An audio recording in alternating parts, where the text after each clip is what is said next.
오늘은 20m 상공 위 절벽에 아찔하게 걸려있는 잔도길과 새롭게 완성된 신상 전망대를 모두 무료로 둘러볼 수 있는 총 길이 5.2km의 아름다운 트레킹 코스를 걸어볼 계획입니다. 완연한 봄 기운이 가득한 매화와 함께 자연을 오롯이 느끼며 즐길 수 있는 이번 걷는 여행은 경남 밀양역에서 시작됩니다. 밀양은 햇살이 가득한 땅이라는 이름처럼 따스한 자연 풍광과 깊은 역사를 간직한 도시인데요. 이런 고풍스러운 도시에 비교적 최근에 개통한 잔도길과 트레킹 코스가 있다니 벌써부터 기대가 됩니다. 역 바로 앞에는 밀양역 버스 정류장이 있는데요. 저는 2번 버스를 타고 이동했습니다.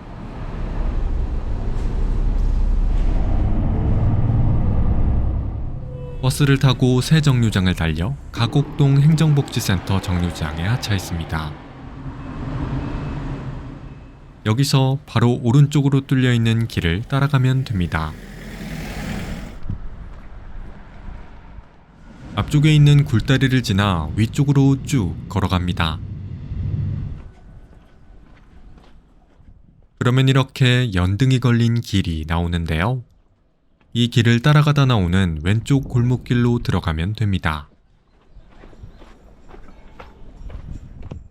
길을 따라가자 고풍스러운 사찰 풍경이 눈에 들어왔는데요. 이곳은 1935년 창건된 것으로 알려진 용궁사입니다. 용궁사는 일제강점기 당시 밀양 시내에서 백성들을 위로하고 불교를 전파하던 포교당 역할을 해왔다고 하네요. 한적한 용궁사를 지나 계속 위쪽으로 올라갑니다. 그러면 이렇게 계단길이 나오며 이 계단을 따라 위로 올라가면 됩니다. 저는 먼저 굴다리 안쪽이 아닌 달팽이 전망대 방향으로 이동했습니다.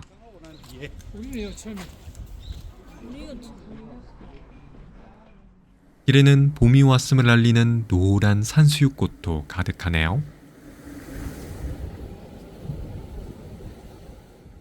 산수유나무를 지나 길을 따라가니 이번에는 계단길이 아닌 걷기 쉬운 데크길이 나왔네요. 한번 걸어볼까요? 이곳은 2025년 8월 정식으로 새롭게 개통된 용두산 생태공원입니다. 지금 걷고 있는 이 데크길은 달팽이 산책로인데요. 지그재그로 뚫려있는 이 길을 따라가면 절벽 위에 우뚝 솟은 아찔한 전망대가 나옵니다. 한번 가볼까요? 이곳 주변에도 햇살을 보기 위해 피어난 매화들이 가득하네요.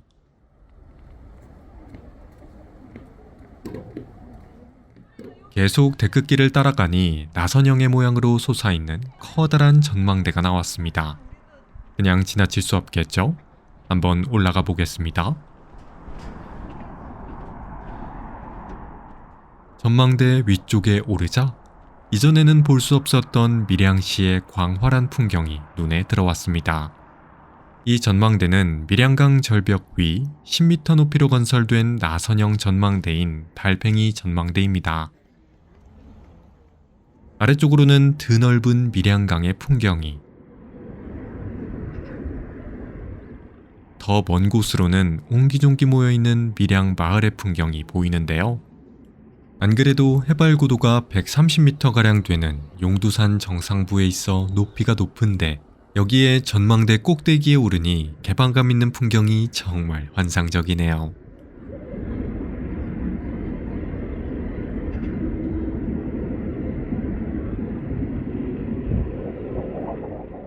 밀양 시내 반대편으로는 더 한적한 시골 마을의 풍경이 보입니다. 조용하고 드넓은 시골길의 풍경이 참 아름답죠? 그럼 달팽이 전망대 구경을 마치고 다시 아래쪽으로 내려가 보겠습니다. 이번에는 금시당 방향으로 쭉 걸어갑니다.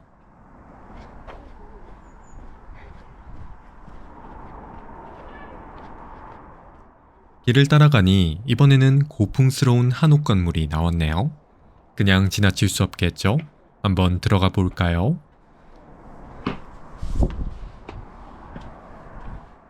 이곳은 조선시대 지어진 선비의 쉼터인 금시당입니다. 금시당은 조선 중기 중앙에서 벼슬을 하던 이광진해라는 문신이 지었는데요. 지금 금자에 오를 시자를 쓰는 금시당.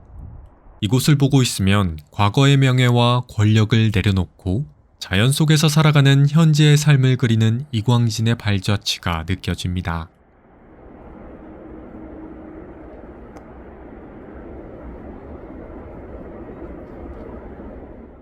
정자 한켠에 우뚝 솟아있는 400년이 넘은 은행나무도 참 멋이죠? 금시당을 빠져나와 계속 길을 따라가면 잔돗길로 안내하는 이정표가 나오는데요. 그런데 밀양강 반대편으로 넘어가면 오직 이곳에서만 볼 수 있는 숨겨진 명소가 있습니다. 잔돗길을 걸어보기 전 먼저 그 명소를 구경해 볼 계획입니다. 아까 금시당을 들어왔던 문으로 나오면 이렇게 아래쪽으로 뻗어있는 소나무 길이 나오는데요. 이 길을 따라 왼쪽에 밀양강을 두고 쭉 걸어가면 됩니다. 그러면 이렇게 다리 및 보행로가 나오고 여기서 건너편에 보이는 활성교를 건너면 됩니다. 아까 전망대에서 봤을 땐 몰랐는데 밀양강 위를 걸으니 그 규모가 정말 커서 놀랐습니다.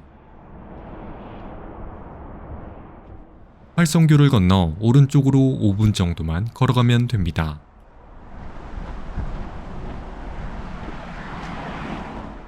길을 따라가자 차 한 대가 겨우 통과할 수 있을 것 같은 작은 터널이 나왔습니다. 이곳은 1905년 경부선 철로가 지나던 곳을 차도로 바꾼 터널인 용평터널입니다. 보통 터널은 왕복 2차로로 조성돼 교행이 가능하도록 만들지만 워낙 옛날에 생긴 기찻길이다 보니 지금도 이렇게 왕복 1차선으로 구성돼 있습니다. 지나가는 차들을 조심하며 터널 안쪽으로 들어가 봅니다. 터널 안쪽 이끼가 자란 곳에는 사람들의 흔적이 많이 남아있네요.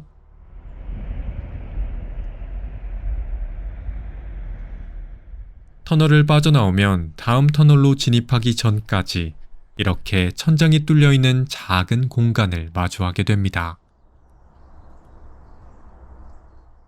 이곳은 정우성 주연의 영화 똥개 촬영지로도 유명한데요. 주인공이 친구가 맞은 일 때문에 상대 패거리에게 복수하러 가는 장면이 이 천장이 뚫린 곳에서 촬영됐다고 합니다. 터널 중간에 이런 비좁고 천장이 뚫린 공간이 있다니 제가 생각해도 싸움씬을 찍기 딱 좋은 곳이라는 생각이 듭니다. 그럼 용평터널 구경을 마치고 다음 목적지로 이동해 볼까요? 위를 돌아 터널을 빠져나와 이번에는 왼쪽 샛길로 들어갑니다.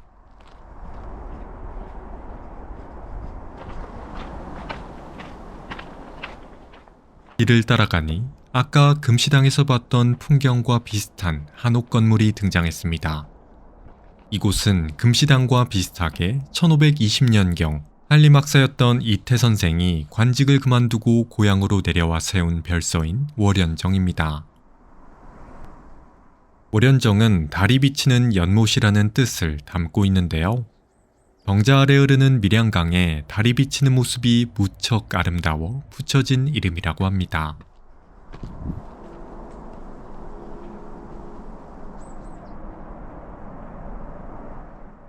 참고로 이곳은 1200만 관객을 달성한 영화인 광해의 왕이 된 남자 촬영지로도 유명한데요. 극중 독에 중독되어 의식을 잃은 광해가 궁 밖으로 피신하여 몸을 숨겼던 처소가 바로 이곳 월연정이라고 합니다. 참 신기하죠? 월연정 밑으로 내려가면 천연기념물 제16호로 지정된 백송을 볼 수 있는데요. 백송은 중국이 원산지로 성장이 매우 느리고 번식이 어려워 이렇게 천연기념물로 지정돼 관리한다고 합니다.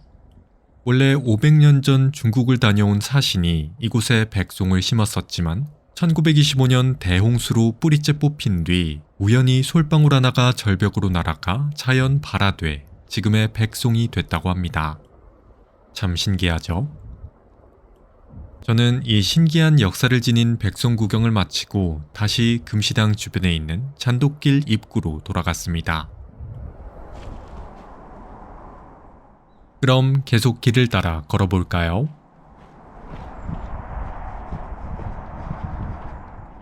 길은 산길로 돼 있지만 대부분의 구간이 평지로 돼 있어서 걷기 정말 좋은 코스입니다.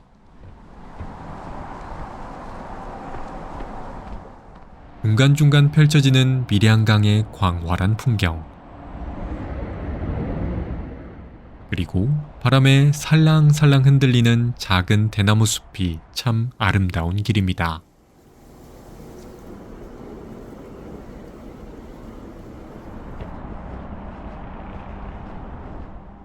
(30분) 정도 길을 따라가자 아까 걸어왔던 밀양강 강줄기가 한눈에 내려다 보이는 전망대가 등장했습니다. 여기서 바라보는 밀양강의 풍경도 참 아름답죠?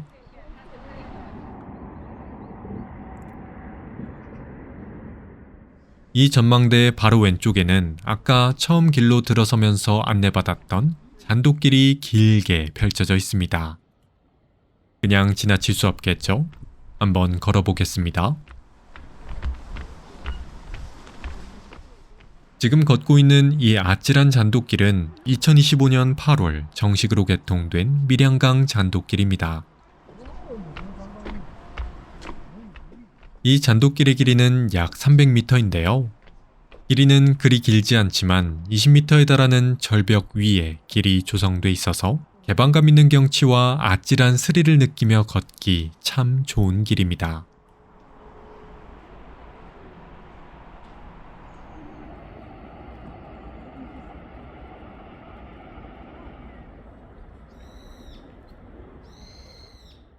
아까 밀양강 수변길을 걷다 색다른 잔돗길을 걸으니 분위기가 참 새롭죠?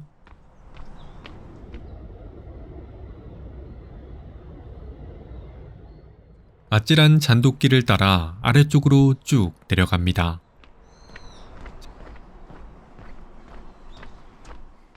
잔돗길 끝에 다다르니 이번에는 천경사로 향하는 표지판이 나왔네요. 그냥 지나칠 수 없겠죠? 한번 올라가 볼까요?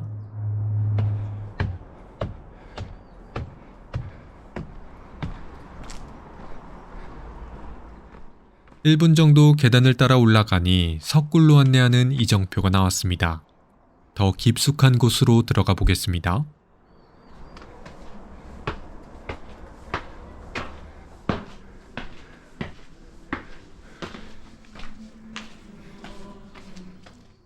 계단길이 끝나고 건물 안쪽에 있는 길을 따라 들어가자 화려한 조명들 사이로 뚫려있는 석굴이 등장했습니다. 이곳은 밀양강 절벽 위에 자리 잡은 사찰인 천경사입니다. 천경사는 특히 지금 걷고 있는 석굴로 유명한 사찰인데요. 지금 보이는 것처럼 다른 사찰에서는 느끼기 힘든 신비로운 석굴의 분위기를 오롯이 느낄 수 있는 곳입니다.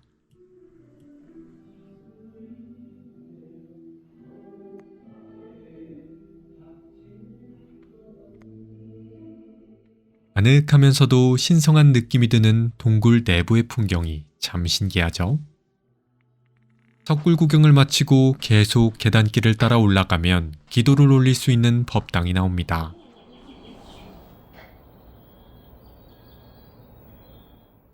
높이 계단을 올라온 만큼 법당 밖으로는 밀양강의 풍경이 한눈에 내려다 보입니다.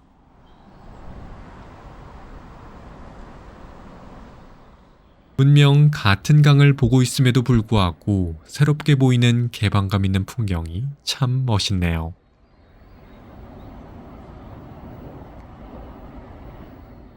천경사 구경을 하다 보니 어느새 다시 기차를 타야 할 시간이 됐습니다.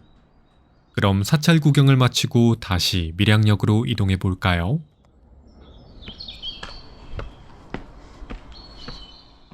석굴 쪽이 아닌 다른 방향으로 길을 따라 내려가면 됩니다.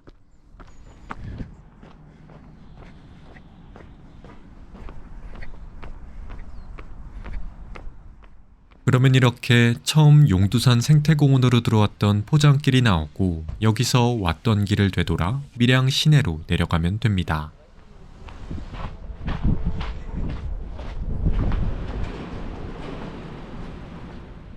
그렇게 다시 밀양역에 도착해 기차를 타고 이번 걷는 여행을 마무리했습니다.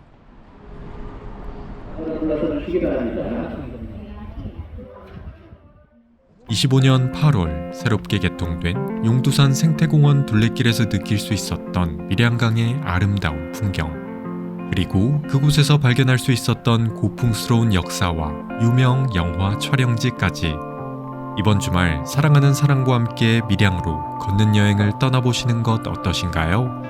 지금까지 걷는 여행이었습니다. 시청해주셔서 감사합니다.